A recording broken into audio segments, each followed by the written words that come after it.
Yeah, welcome back to this edition of Yoruba History Channel. I thank our guests, Professor Akintoye and Professor Adeboye, for spending their time to come and continue the discussion. Before we continue, I'd like to introduce this book, A History of the Yoruba People, written by Professor Banji Akintoye. It's a very comprehensive rendition of Yoruba history from the earliest times to the present, and it actually deals with some of the issues we are discussing and we'll be discussing as time goes on the Yoruba History Channel. And it's a very nice, comprehensive book which is being sold all over the world and which Odua Pathfinder is making arrangements to get at a discount. So, you want to grab a copy, let us know at Odua Pathfinder, and we'll make the announcements on the discount available. It's once again A History of the Yoruba People by Adeboye Banji Akintoye, and he is right here sitting beside me, and you will hear words of wisdom from the two men. Thank you and welcome. Welcome, sir. Welcome, sir. Welcome. Now, the main issue I want us to discuss today is on the Yoruba urban civilization. Yoruba urban civilization. It is said by scholars worldwide that the Yoruba were the most urbanized people in Black Africa. That is, that the Yoruba were the nation that built and lived in towns more than any other Black African people. I believe our viewers would like to be enlightened on that. That what is this about Yoruba urban civilization? Okay, urban civilization simply means people developed towns, lived in towns, and the towns helped the development of their civilization. And no other Black African people developed towns as much as the Yoruba did. From as early as the 10th, 11th, 12th century, the Yoruba have been building towns and living in towns. By the time the first Europeans came to the coast of West Africa in the 15th century, there were already many large towns in the interior of Yoruba land. They saw some of the towns on the coast, but they also heard of the many towns in the interior. For instance, one Portuguese trader on the coast of in Lagos wrote about Adeboye as early as the beginning of the 16th century. So we have always had towns. By the time he was writing about Adeboye, there were probably hundreds of towns all over Yoruba land. And then the first Europeans to go into the interior of Yoruba land from the coast did so in 1825-6. Their record is available to everybody to read. That's Captain Clapperton and his team. Their testimony is that every few miles, all over Yoruba land, they came to a town that is large, well populated, and clean. Studded, they said, with clean habitations. They said the roads to some of the towns are through an avenue of noble trees, and so on and so forth. That is what we are referring to when we are talking of Yoruba urban civilization. And then the urban civilization, living in towns, did a lot of things for Yoruba civilization. It created a sophisticated political system, a sense of freedom, a willingness to accept people from other places, and so on. You know, when people live in small community,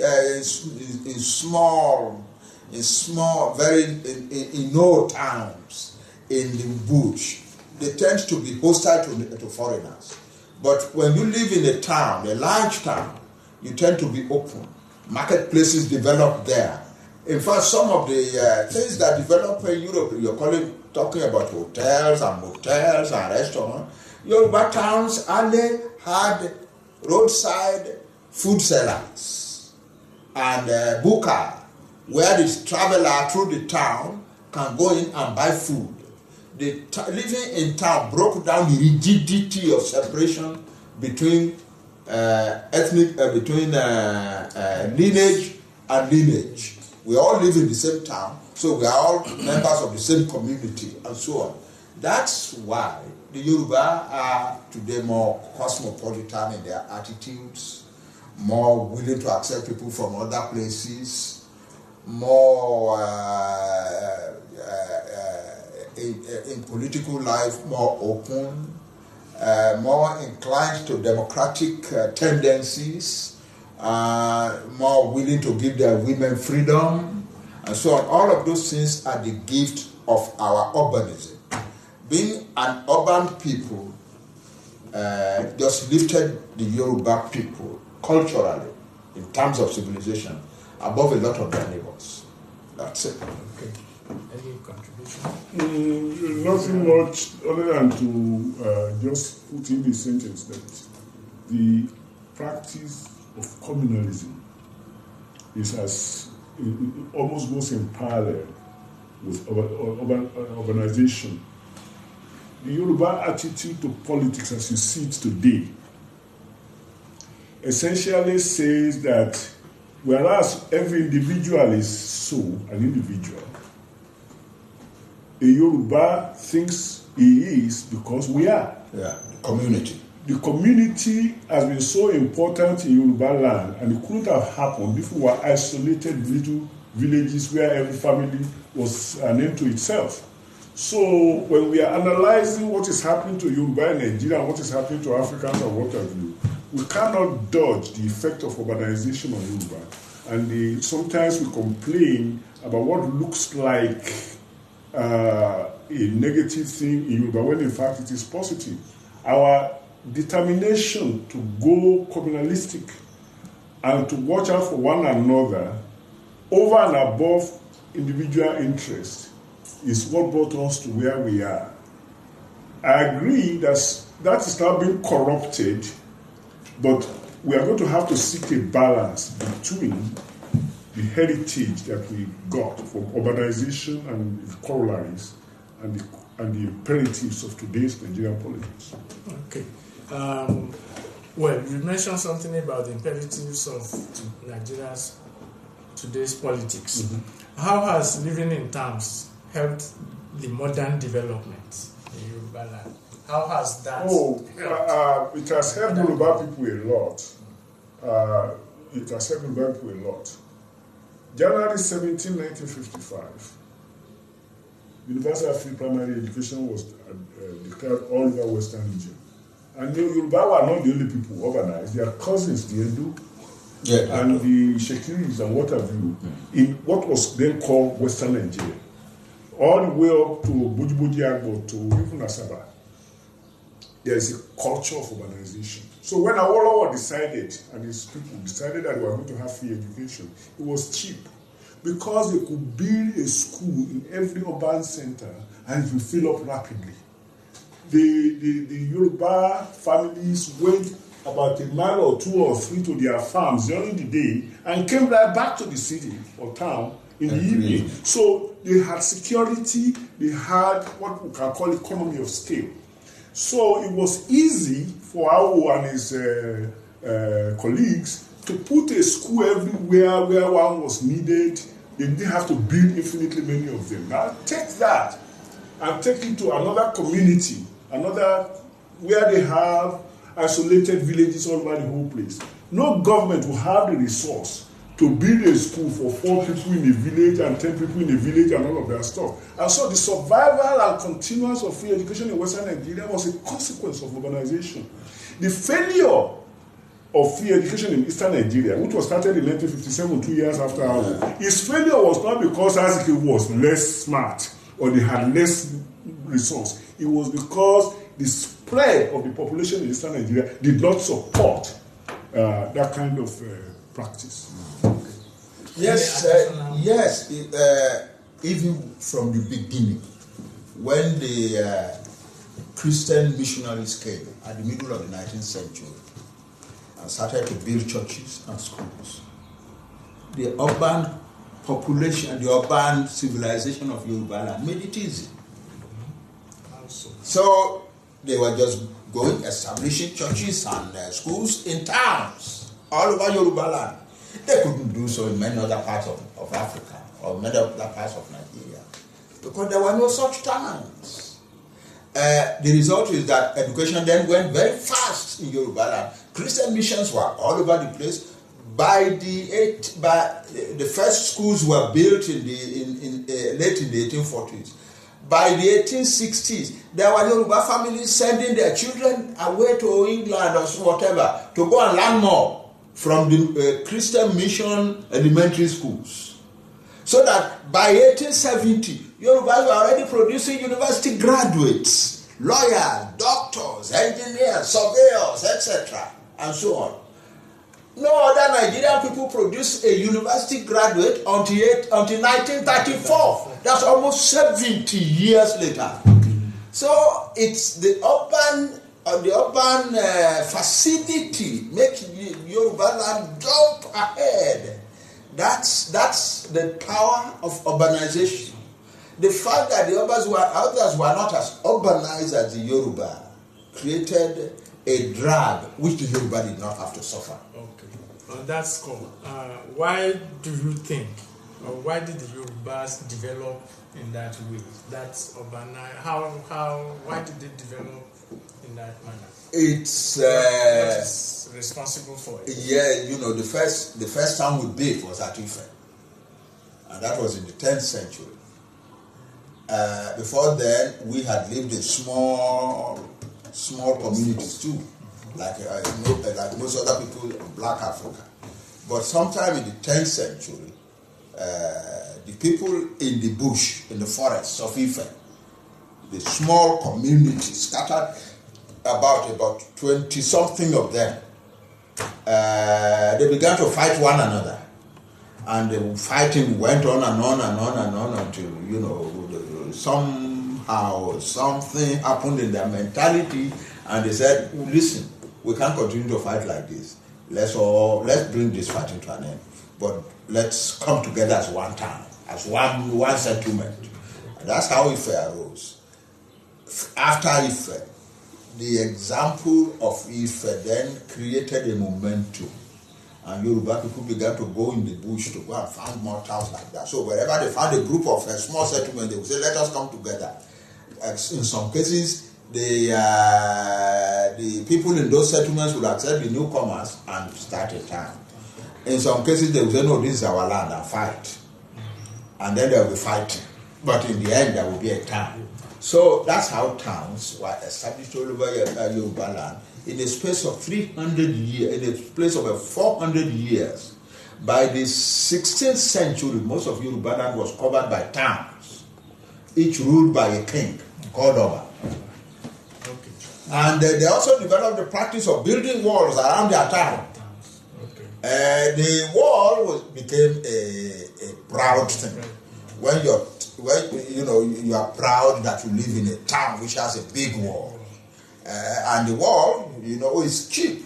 Or well, not cheap in terms of human labor. You dig a big trench around the town and you heap the earth from the trench on the inside, so that if an enemy is coming, we have to go down into the trench and then try to climb up before reaching your town. So that's the Yoruba type of wall. You will see it in Benin, you see it in Owo. Just some towns in Yoruba land had very proud walls. There was a time Ila people built one of the greatest walls in Yoruba land, and people began to call them Ila Yara. Yara. The name of the wall is Yara. Okay. That is Ila of the Great Wall. Okay.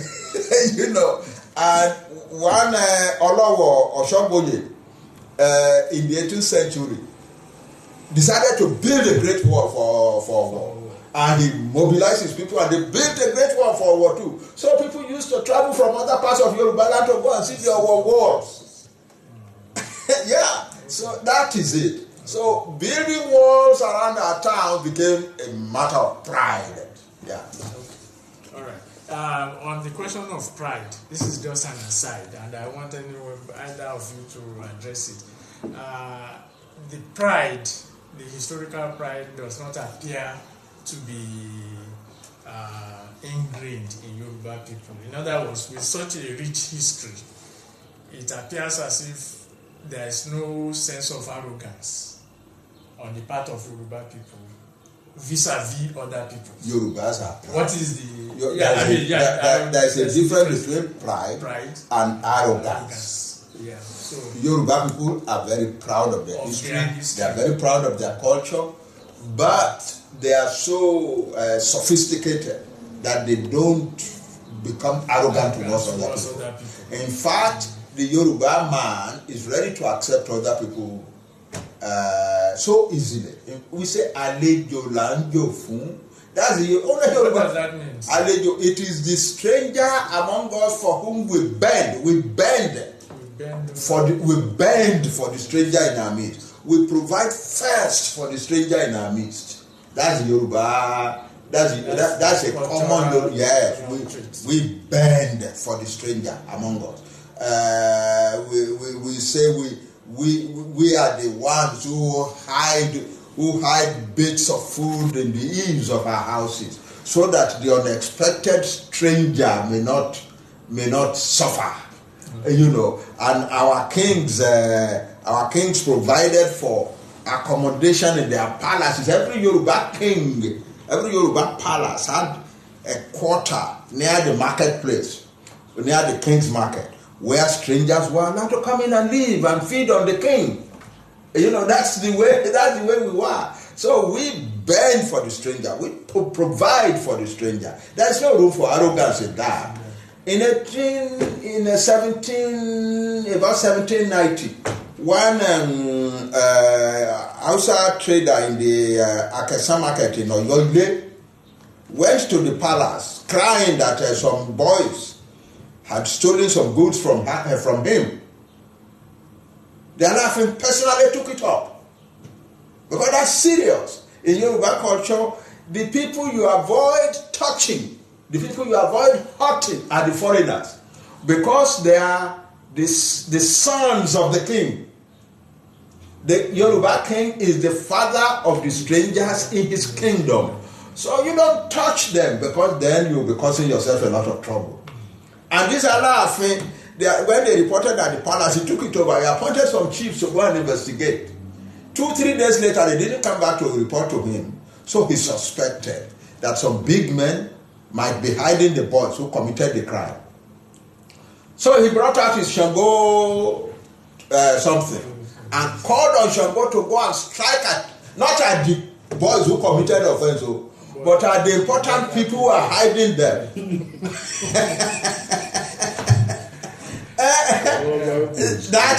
That is how serious Yoruba people took the protection of strangers. A stranger can walk into a Yoruba compound and immediately begin to get food, love, support there. And if he walks out of that compound to go and do his business, and you go and ill-treat him, that compound will feel hot, and they will be after you because you have hurt a stranger in their compound. That's who we are. There is no room for arrogance in that type of culture. Okay. Yeah. The other reason where there can't be room for arrogance is that Yoruba are embarked on their own version of development. And they were aware that whereas they have core values and core issues that will be Yoruba forever, they were not objecting to any addition from outside to enrich the core of their values. So you can't have additions if you didn't have strangers bringing them in. So their love for strangers was practical in the sense that it introduced new ideas to be examined and chewed. If bitter, spit it out. If useful, digest it. Yeah. That is the Yoruba way. Thank you for your contributions. Once again, we run out of time. Before we go, I still want to repeat. Get a copy of A History of the Yoruba People. It's a good read, and it's a good legacy to leave for our children, our friends, family, and all the rest. So get a copy, and we'll see you next time. Thank you.